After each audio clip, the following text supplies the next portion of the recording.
Yes, there's a lot of damage, and Con Ed just arrived on the scene here of 32nd Avenue and 152nd Street in North Flushing. Look at this video taken from the surveillance camera on the side of the Gava family home, 3:30 this afternoon. The rain and wind so strong that it literally snaps a huge, heavy limb off a 50-year-old cherry tree that then comes crashing down on this red Honda Fit. That was my car, and in about 5 minutes it just happened. The wind came through like a hurricane and it fell.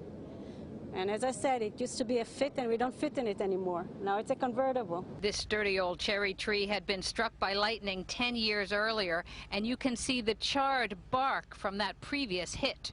It felt like a tornado. Right onto this woman's car, and that car was crushed.